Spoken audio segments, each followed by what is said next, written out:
Good evening, everyone out there. Good evening, and welcome to Build Your Best Life.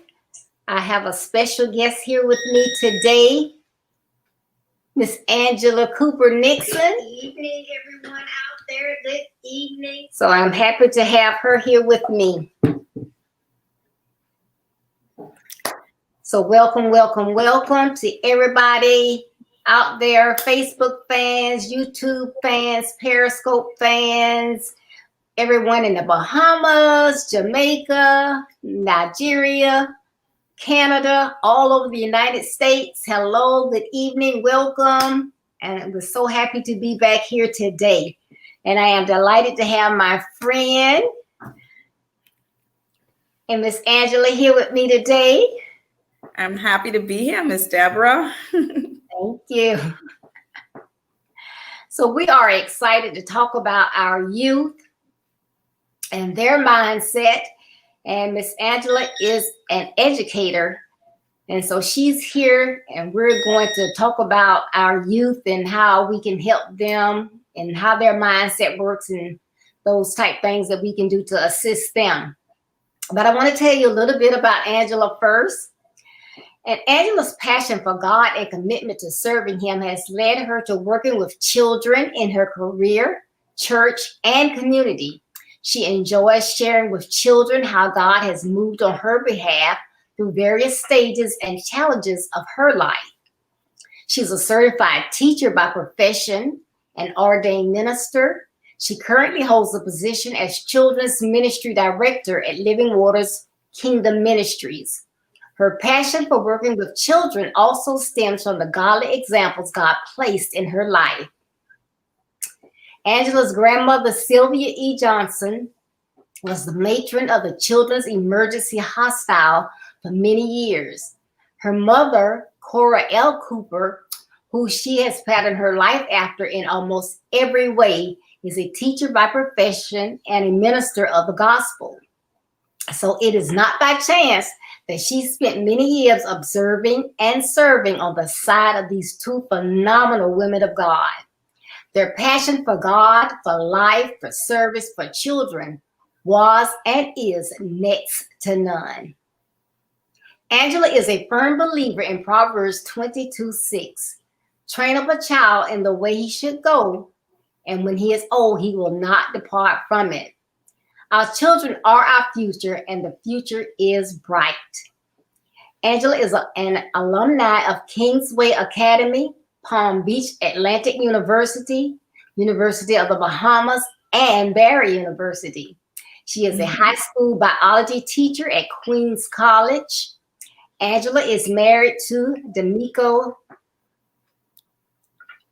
Nixon, and they have two incredible children, Jarrell and Ariana Nixon.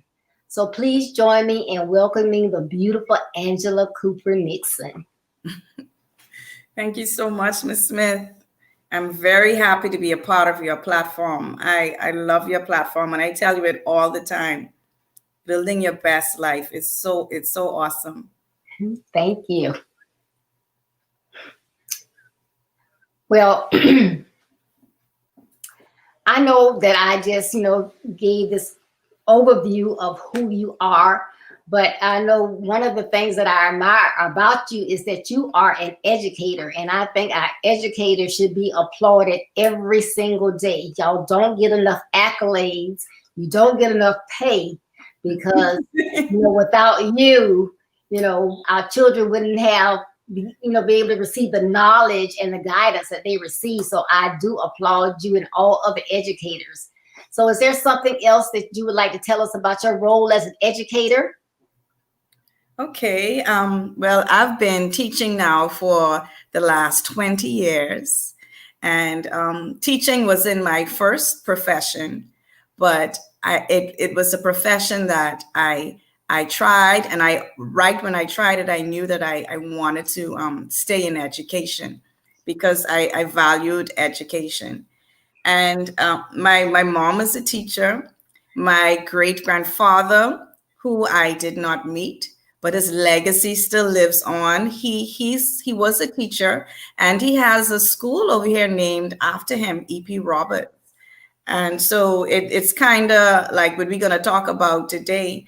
I think I just felt as if, it's in my genes, it's a legacy for me to like education. I value education, and I had good examples of educators growing up, and all of that has affected me and impacted me. I think on the type of educator that I try to be. And so education for me is, I always thought, okay, persons think education is just, okay, giving the kids information, making sure they know that. But education is more than that. It's developing the whole person and preparing individuals to be productive citizens in society. That's the purpose for education. So when we look at education, I'm a trained educator. I went to all of the philosophy classes and we did the methodology for education. But when we look at education, I think that all of us are educators in some way because we have persons who are learning from us and we are teaching persons whether we are trying to or not based on our actions. So education, I value education, and I try my best to continue to upgrade myself so I can, give my best for my students, because I know I only have a short time with them, and I have something that I think it's a value for them. And if they value it, I know that they can, be a success in their society and do well in life. That's awesome. Excuse me. Yes, that's so important to, be on your best game as you do whatever it is that you do in life. Because, some people think, oh, I want to be like Angela. But and when I say I want to be like Angela, there's someone watching me. So if I'm not careful of what I'm doing, I'm just watching Angela, then I miss out because I might make a misstep or whatever when someone's watching me. So it is very crucial that we're always on our best game. We're always trying to develop ourselves because there is someone always watching us. Someone is always watching. That's correct. Yes. And God is always watching. Yes, He is. Number one. Hi, and good evening to Dan and Jocelyn. Thank y'all for tuning in. All right. So, Angela, what is your perspective about the power of one's mindset? Mindset. Ms. Deborah, I think the mindset is so powerful and it's so important. It's so powerful that God even has a verse in the scripture that talks about it, saying in Romans 12:2, do not be conformed to this world, but be transformed by the renewing of your mind, that you can, I don't have to end part of the verse, but we have to renew our mind. And when we renew our mind, we are able now to do the things, His will, and to do things that we thought we could not do. So our mind, renewing our mind, causes now and influences everything else that comes after in our life. It influences our actions, and then it influences what manifests in our life. So the mindset is very important. If you want to define what a mindset is one's belief on, if they can succeed, if they are talented. And so what you believe is what you would achieve. What you believe is what you would achieve. And so the mindset, having the right mindset is so important. At the school where I work at, it's a leadership school, and we teach the 7 habits of highly effective people. And we teach the see, do, get model. We talk about paradigm, the word paradigm, what you see, how you see the world around you. And how you see the world around you determines how you act, what you do. And how you act and what you do determines the results and what's going to manifest in your life. All of that starts with your mind. What are you seeing? What do you believe about yourself? So the mindset and our thoughts are very, very important. That's why it's good to be around persons of like mindset, because when you're around persons of like mindset, and I like to tell the kids that your actions would be in the right way where you want to go, and they would encourage you to stay on the right track. And then the Bible always talks about a double-minded man is unstable in all his ways. So if your mind is not stable or focused, that can cause you to not achieve anything or not achieve what you want to achieve. So I'm happy, Ms. Deborah, that I'm a part of the network with you and what you're doing, building your best life, that the mindset that you have in helping persons and helping young persons and leaving a legacy for them. It's powerful and it's important, because we are here to live our best life. That's why God created us, to do the work that He wants for us to do and to live our best life. He calls it abundant life, abundant living. And so you want to make sure that you have the right mindset. The mindset, your mind is very powerful, what you believe. Yes, thank you. That is. And then, you can have, I think I was talking Saturday, someone can be so intelligent, but if they don't utilize that intelligence, or if everything that comes out of their mouth is negative, then it's just like they aren't intelligent, because you never hear anything important coming from them. It's just like, okay, whatever, what are they talking about? So it's just important to have a positive mindset as well. Mm-hmm. Yeah. It's very important. So, hello, Peggy and Cora Cooper. Thank y'all for tuning in. That's my mom, Cora. Okay. All right. Glad to have you on. If everybody could take time and put that in our chat, what you believe is what you would achieve. I love that. What you believe is what you would achieve. That's good stuff. All right. So in your opinion, since you work with youth, what type of mindset does the average, I'll say the average youth might have as far as their mindset? Okay. I don't want to generalize, but if we look at the youth, we call it the Gen Z generation. You have the millennials, and then now you have this Gen Z generation. Their mindset, they want to achieve, and they are very intelligent, and they know they have the capability to achieve success, but they also want things to be instant.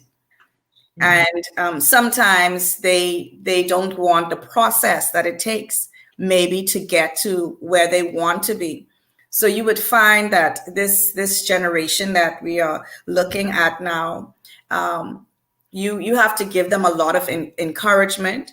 You have to be real with them and let them know, well, when you take this job, or if you are going to achieve this, these are some of the things that you have to look at. These are some of the challenges you may have to deal with. And so you want to be very realistic with them. You also want to encourage them and empower them. So the Gen Z generation like to feel valued and empowered. And I think all of us like to feel valued and empowered, but that helps them in their achievement. So with the technology as well, I feel as if with this generation, with the mindset, I think I said it already, they want things, they have things at their fingertips. So they expect things to happen right away. So they would enter the job and they want to be CEO right away. And if they're not getting that right away, then they want to change jobs. And so when I did my master's degree, And we talked about this. We talked about, well, what could you do? What can you do to encourage the millennials to, stay on jobs a little longer instead of switching like every 2 to 3 years? Trying to empower them is good. Being realistic with them, coaching them, letting them feel valued. Not that they're young and don't know anything. No, they're young and they know a lot. This generation, Miss Deborah, knows a lot from an early age.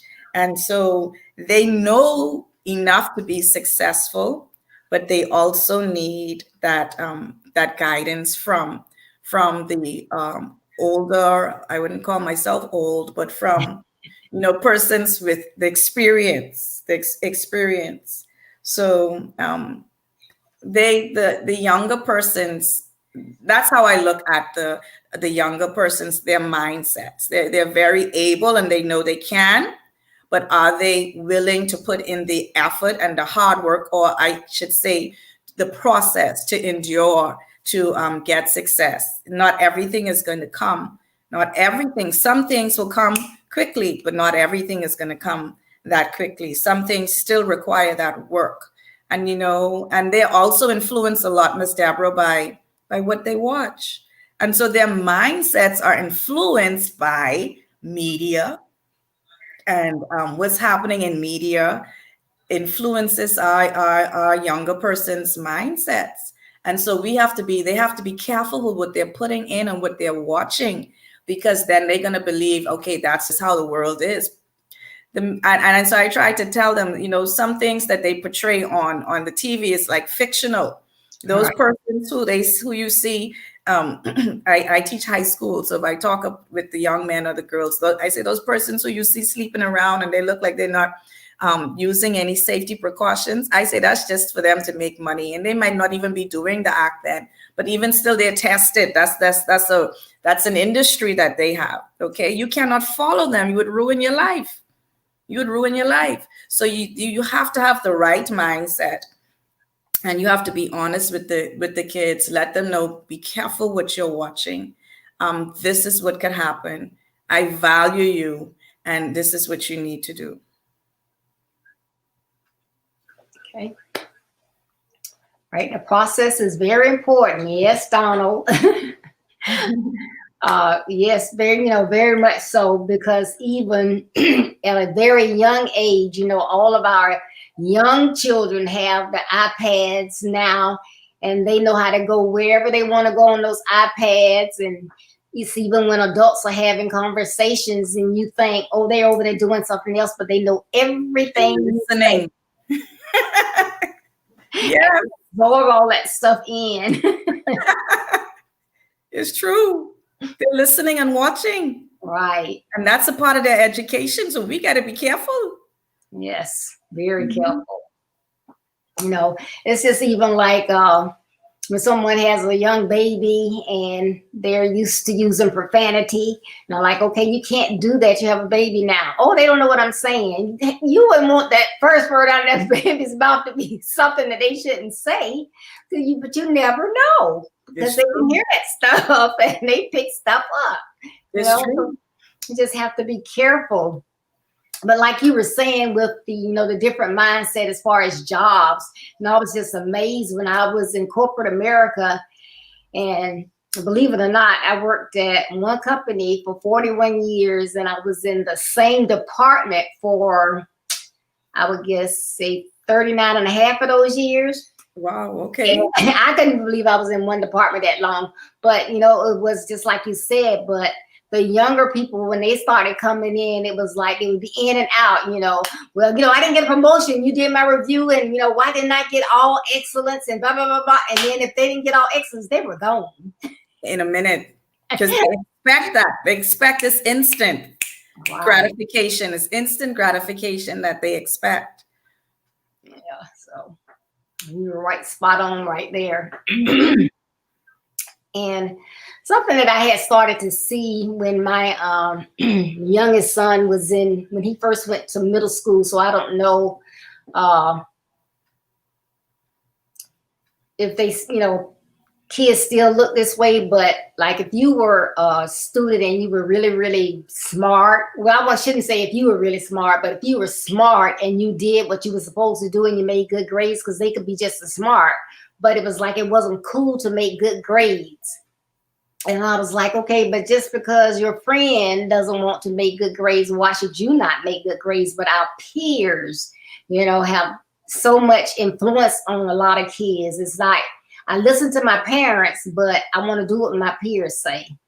So in today, since you work more, you're out there with the students. Do the students tend to follow their peers to a greater degree? I would say yes, they do. I would say yes, they do. They do follow their peers, and the saying, birds of a feather, they still flock together, and it's true because the kids, they're friends, they have common interests, and so you would find that the persons who they hang out with, they do the same things together. So they kind of do follow their peers. Now you would have maybe one or two that won't, and that takes a lot of courage and effort on their part, because at that age they want to fit in. They want to feel like they're part of a grouping. And so I guess in order to combat that, you have to continue to build up their self-esteem and let them know that, hey, if everybody's jumping off we call it the bridge. We have two small bridges here. If everybody's going to jump off the bridge, will you do that too? No. So you have to be able to make decisions. You have to be able to make decisions for yourself based on where you want to see yourself in life. And so they do follow their peers. And as a result, you want to make sure that they have the right peers around them. So you have to, continue to speak wisdom in them to make sure they're hanging around the right people. And so when I talk to the kids in school, I try to let them know you got to be careful who you hang around, because who you hang around can affect you. And if they're in trouble and your face is always associated with them, guess what? You're in trouble too, and you didn't know what you did. You hung around that person who's in trouble. And so they think that you're in on it. So they have to be very careful, but they are still following their peers, and you would still find certain groupings, of children based on certain common interests, like, the basketball players, or you got the athletes, or you got the really smart kids, or you have the gamers. You got to include that now, because, everybody likes to play games. And so these are the areas and the persons like who they follow. And they tend to follow peers more than they do parents at this age, in the high school age. Their peers have more of a impact on like what they do. They're listening to us, but they are very much interested in what their peers have to say. Yes. And that's one thing I talk about, on my platform a lot, is associations. Who are those people that you associate with? And, we always, my friend. It's one of the first little things that children, when they go off to daycare, they come back, my friend. Everybody that they talk with are their friends. But as they get older, they have to be so careful, because everyone that your friend is not your friend. My Lord. Everybody that might want to be your friend, you don't want them to be your friend, because as you said earlier, birds of a feather. So, you want those people in your life that if you want to go somewhere and be somebody, you want those people with you that want to go somewhere and be somebody.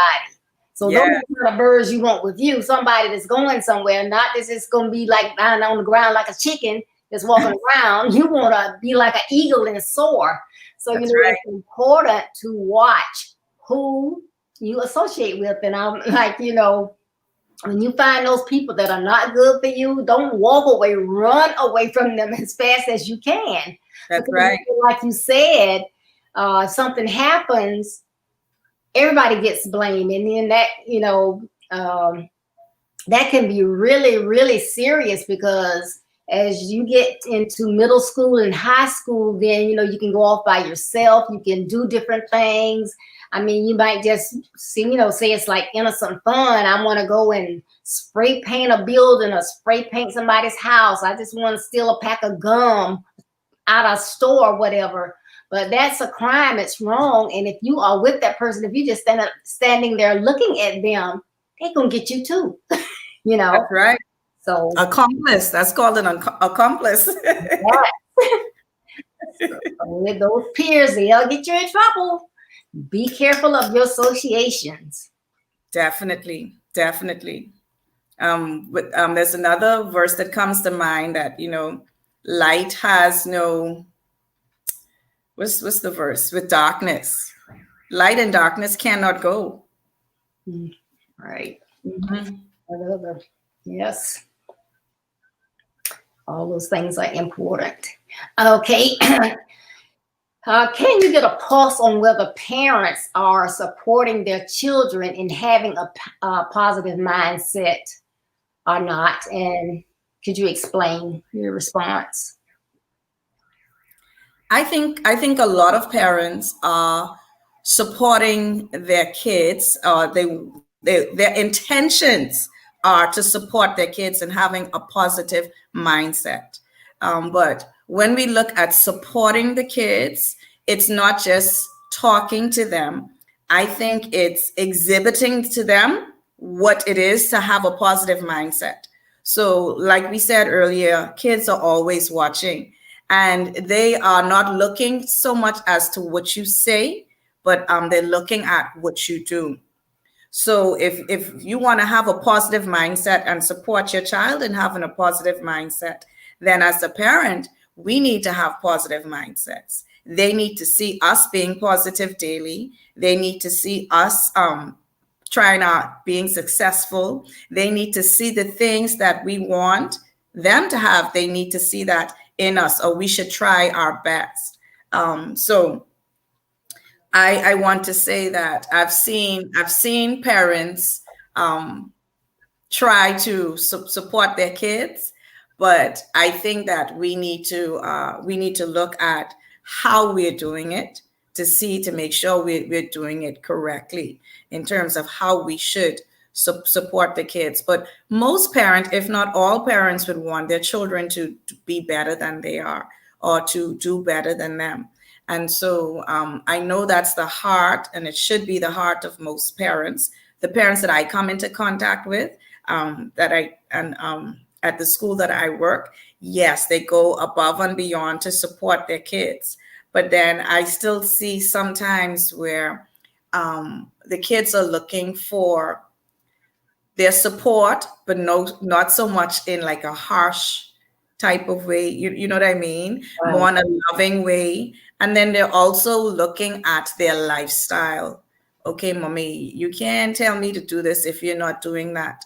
And so sometimes you'd have the kids come to us and, talk and tell us certain things. And I try to give them my point of view as a parent. But the kids are looking at something else. They're really looking at do I feel loved? Do my parents love me? Do they just want me to do well just to look good, or do they really care? And so that you want to be caring in your supporting. You want to show that loving and caring nature to nurture your kids.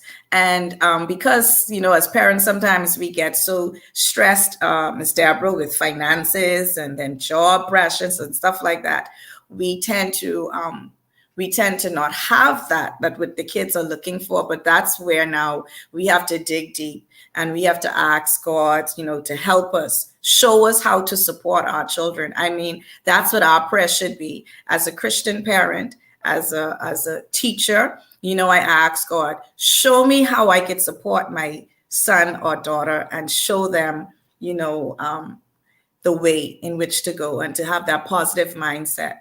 I ask God that as a teacher to show me how I can help my students how can I speak into the lives of my students? And so sometimes we have to dig down deeper, and we have to ask, God for help. And then also be a part, we talk about positive mindset, be a part of a network of people with that positive mindset, or other parents, Ms. Deborah, who have been where you at, and they can help guide you into the right way to ensure that now you are supporting your child in the way you should.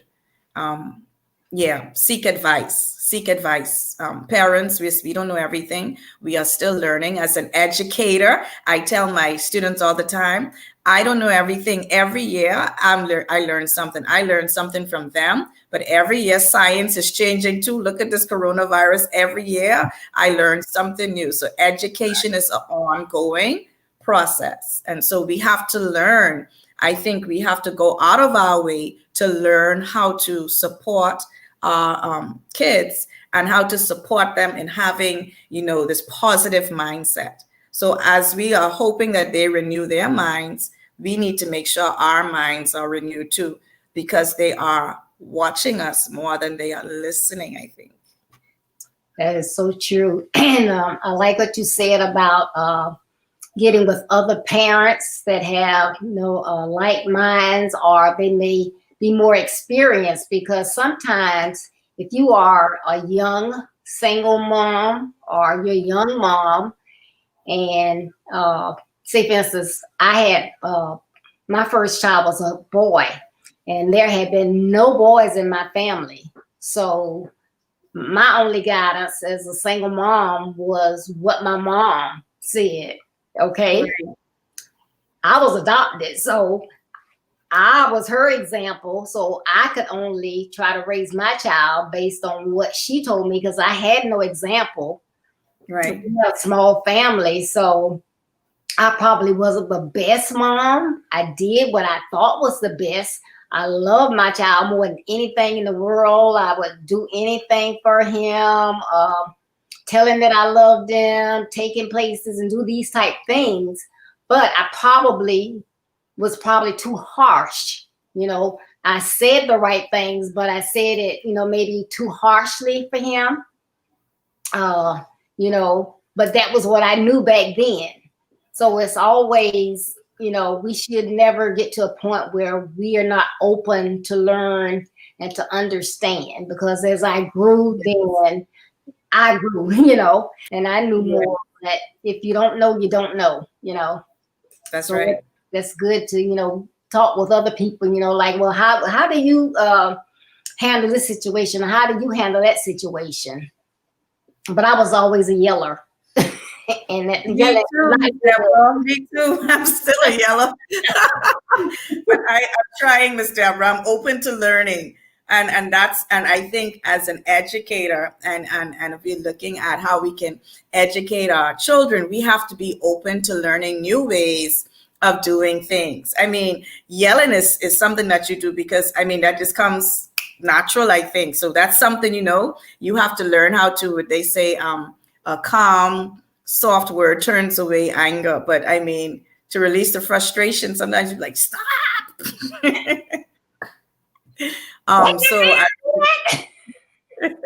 It's something that we all have to learn, and I know I'm learning, and I'm asking God to assist me in that area. And I thank God for the persons who He has connected me with to make sure that I have the right mindset as a parent and as a teacher. And I thank God for my church family. I thank God for my pastor, and because he's real and he talks about things like this, Miss Deborah.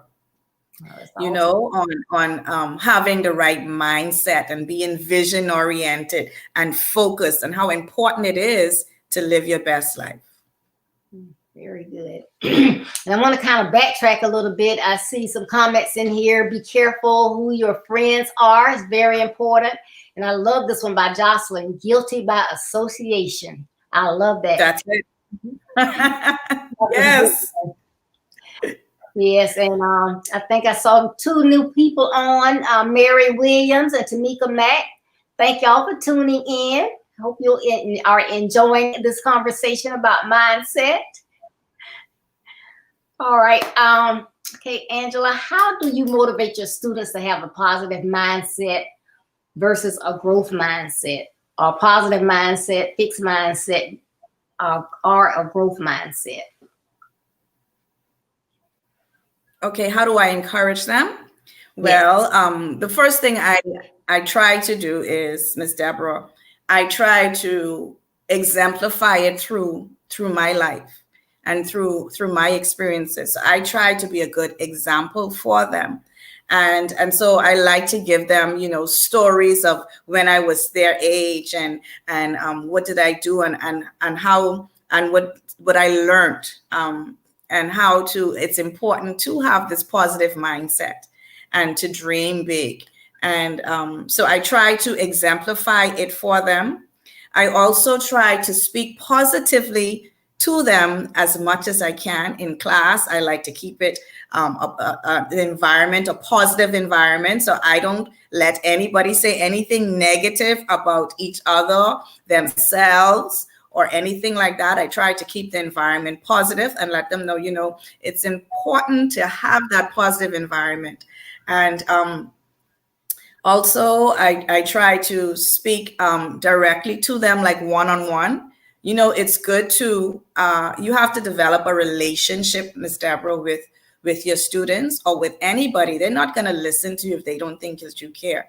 And so if I want to now to positively impact them, I want to find out, how are you doing? What's going on? You want to find out what's in their mind. What are they believing? So I need to find out like their thoughts, so I could, put my thoughts in and see if I could say something on that matter. So what are their thoughts about certain things? I like to find out from them. So what do you think about this? What do you think about that?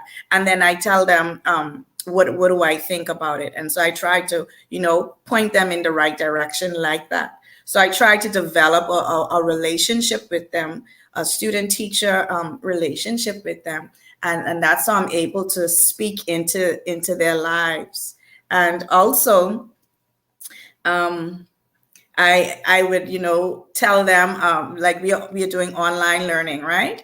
And so we give positive things for them, like every at the beginning of the week, or even at the beginning of the class, we send like a positive encouragement to encourage them. I tell them, you're smart, you're creative. And when I find things that they're interested in, and I see, you could see where students, their talents and their gifting, they may not see it. So if I see it, Miss Deborah, I tell them, I say, oh boy, you sound like you could be a great lawyer. You love to argue. Because yeah, you argue with me, that might be a gifted for you. Okay, you're a thinker. And if they're creative, and so I see things in them, and then I speak it over their life, and I let them know, if God put that passion in there for you, it's for a purpose. And every one of us have our own unique purpose. We are all different and we are all needed, like Coach Ricardo likes to say. If all of us were the same, then someone is not needed. But we are all different, and so we are all needed. So I also let them know how valuable they are, no matter their differences. I try my best. I'm teaching for grades, but I try my best to let them know that I am not going to look at you based on your academic achievement. I don't sum you up on your value like that, because you're learning. It's a learning process. But I would like to see, your passion, what you're passionate about, what you're talented, and to make sure I put them, try to guide them in the right direction. Yeah, so basically I find out what they like, and I encourage it the best way I can. But I think one of the best things you could do is always be an example as a parent too. One of the best things that we can always do is to be an example. And that encourages to help encourage their positive mindset. Like my mom is on listening to me. She's a great example of what a parent and a mother should be. And she's always encouraging us to do our best. You see, I mean, look, I have my own kids and my mom is still supporting me. That's what you do, Miss Deborah. All right. Awesome. That is wonderful. But it is just so important to instill in each and every child that they are somebody, that they are loved, and that was one of the things when probably like in around September, October, that I began to kind of like feel, one, before you do anything about trying to have a better life, you need to value yourself. Yes. And I was really like so reminded of this. I think it was yesterday. I was looking at a divorce court. They have another judge that's over divorce court, but it was so interesting that, and I'm going to try to say this real fast, but it was a couple there and they weren't even married. I don't know why they go on divorce court when they're not married, but anyway, she met him because he was a male model and women would go and paint him. And that's how she met. They immediately fell in love. They moved in within 2 weeks. She should have known that was trouble. Yes. And so she had her tubes tied, so she couldn't have children, but it was important for him to have children, and she knew that. But she just loved him to death, and she had found out that while they were in this relationship, which they had been in 2 years, he had all gone outside of their relationship, had 2 babies. And so the judge was saying, she was wanting him to change. She didn't want him to be a male model anymore. But the judge was saying, well, that's how you met him, and that's how he makes money. You can't just tell him to do that. And it was just like this, where we go and paint and drink wine, but they paint this man. But anyway, so, the judge kept telling her, well, you can't just make him change. But so the judge said, what do you want to do? He's not going to change. He's having children. And he says he's what did he say he is? He's a sex addict or whatever. So she said, he's not going to change. So what does that mean for you? Well, I just love him. I want to be with him. I don't want to give him up. But the judge said, but he said he's not going to change. Right. You have a problem. So what are you going to do? But she has to change. So God says, hey, what is that saying about you? You not care about yourself? You don't love yourself? That's right. Why it's important that you love yourself first. Yes. You gotta. I hope everybody's listening. You have to love yourself first. Definitely. And I think that's, a lot of our young people, and then as we get older, we run into a lot of our problems that we have is because we don't love ourselves. And so then we have low self-esteem, and we let people take advantage of us because we don't think enough of ourselves. But if you love yourself, you want the best for yourself. You want to make sure other people treat you right. So love yourself first. Write those affirmations. I'm getting all off the script, but I just feel like I need to say this. Write those affirmations and say them every day. You are important, and tell yourself why you are important, why you are the best thing this side of heaven. That's right. Because if you don't think it, nobody else is going to think it. That's right. Okay, I'm going to calm down. It's important, Miss Deborah. You have to love yourself. You love yourself, then you would be more positive with yourself and not so negative. Right. Not so negative. You will see the value of building up yourself. See, you say build your best. Life has to do with building up yourself. Yes, definitely. Mm-hmm. Self-love first. That's right, Alicia. Thank you so much. That's my sister. Hi, sis. I'm taking your sister for one of my sisters. Just to let you know. All right. In chapter 1 of my book, Build Your Best Life, I state if someone hears something often enough, they may begin to believe it. Therefore, it is important for students to get that positive reinforcement often. So, how do we ensure that this is part of your day-to-day interaction with students? Okay, so like I said, we do the positive, we send out positive affirmations or positive things to the kids. We make sure do that weekly. And that's something that all of the teachers do. Personally, like I said, I try my best to start the class with something positive and let them know, hey, we're in this together. We're going to do so well. Y'all are so smart. I am so proud of you. They like to hear that, they would to hear you, that your teachers say that they're proud of you. That means a lot. So I try to start my class with something positive and also to end with something positive. But like I said too, they feed off of you. Your students feed off of you. So if you come in, you can say things without saying things. When you come into your class and you have that smile on your face and you have that glow, like, okay, we're good. This is going to be a great class and this is going to be a great day and y'all are going to do well. They feed off of that. I have a grade 12 homeroom now that I've had now from grade 7, and this is their year to graduate. And it's a hard year because everything is virtual. But when we come into the class, when I come into the class, my homeroom partner and I, we also sometimes we would play a song, a positive song. We would pray. We would have devotions. We have the kids. We also ask them to participate and to speak into each other's lives. So all of that reinforces the positive environment in our classroom. So we speak over them and we allow them to speak over each other. But like I said, we have to be examples for them. So we started and we are positive, and then we allow them to be positive as well and to share their experiences. Now, being positive does not mean that you forget the negative.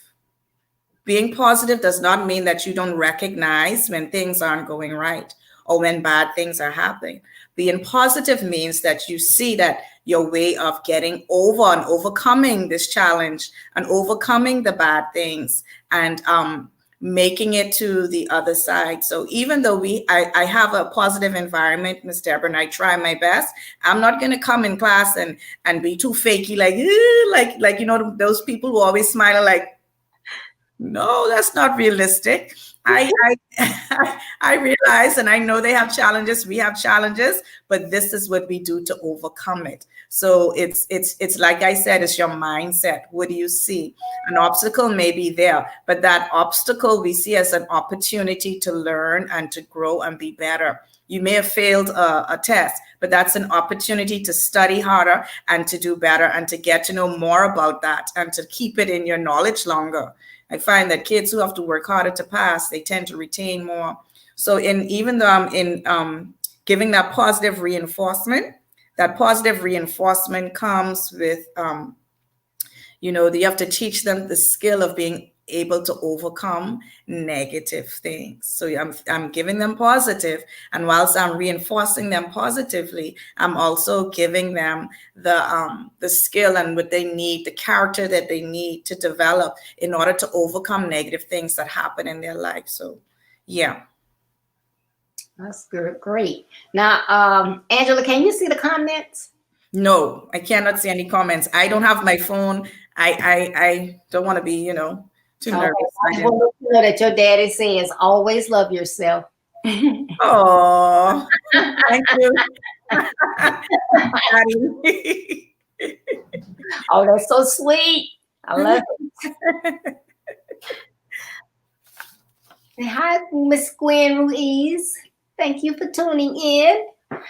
All right, you may have answered this question already, but again, I wanted to say to everyone, and thank you for tuning in. I think this was some good information, but I believe that mindset is a relevant component of someone being their best self. Mindset has power. So in your closing thoughts, can you please share how educators can ensure that they assist youth and young adults in understanding this principle better? Understanding the principle of having a positive mindset. Yes.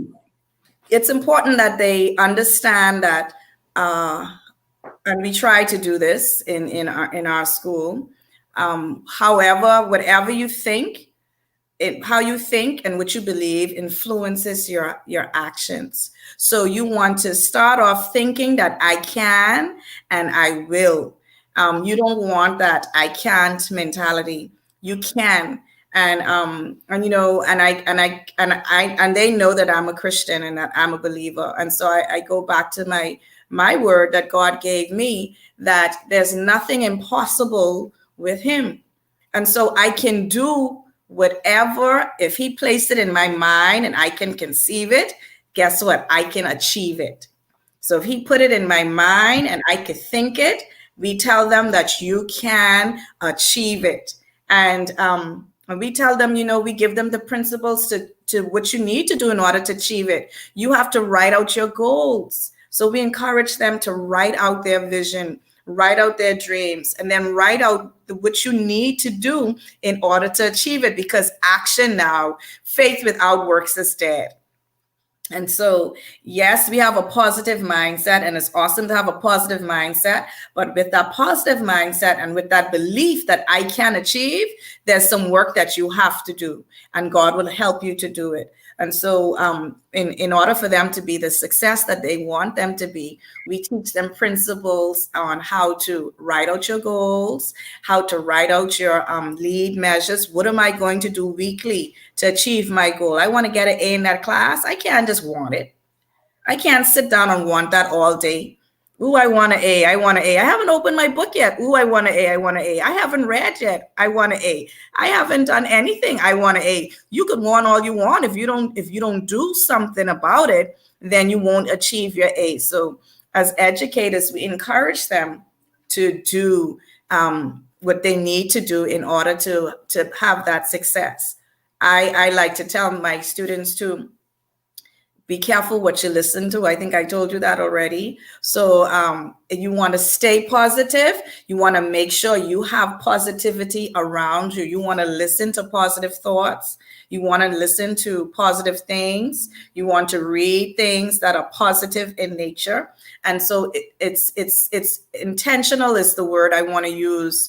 That my principal, who I told her the other day, my mentor, one thing she said, Angela, you have to be intentional. So if I want to do something, I have to be intentional about it. I have to work towards it. So as educators, that's what we can do to help our kids to keep that positive mindset. Let them know that you have to be careful who you hang around, what you listen to, what you read. Make sure hang around positive persons. Speak positively. Read the word of God and get what he says about you, that you are fearfully and wonderfully made, that you are head and not the tail, that you are above and never beneath, that you can do great things because he strengthens you. So these are the things that they need to be reading, and they need to make sure, we said, that they're around the right persons.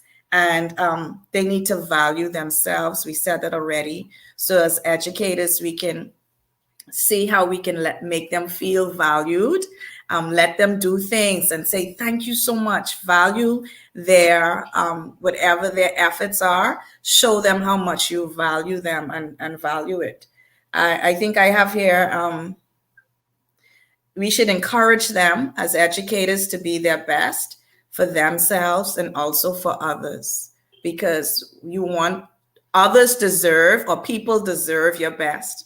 That's what I want to say. And I got that from Rudy Mosley, Dr. Reverend Rudy Mosley. He said, you know, you want to make sure, improve yourself because people deserve better. That's what he said. People deserve better. So we want to be our best because people deserve better. You want to be a positive person and stay positive because your family deserves better and the people around you deserves better. And so that's a way we can encourage our kids to also to remain positive. That's what I try to do, to let them know that your best is what you deserve and what others around you also deserve. Mm-hmm. Awesome stuff. That is awesome. And everyone out there, and Angela, just to let you know, some of your other educators just tuned in, Linda Patrick Hi, and Linda. Carol Crockett. All right. Yes, Miss Crockett. Hi. But I want each of you out there, whether you are a parent, an educator, a pastor, a coach, someone in the school system or whatever, encourage a child every day, because you may not have a child at home that you can encourage, but someone, if you encounter a child, a youth, a young adult, encourage them. Sometimes, it's just like our seniors, they get by themselves and nobody ever picks up the phone to call them to say, hey, how are you? They don't see anybody, especially during COVID, so they never get a hug. So if there's someone that never gets an encouraging word, and you don't know how your students come to you, they could have just got abused at home. They could have just got, cursed out, slapped, anything. You don't know what's going on. So that encouraging word that you give them may be the only one that they get. It's true. Somebody can tell them, Yes. Because my little granddaughter, one of my granddaughters, she is so smart, but she's very timid and she cries real easily. So one day I told her, I said, come here. She came over there. Yes. I said, this is what I want you to say. And I got to tell her, I want her to say it every day, but I say, I was made by God. Mm-hmm. I am smart.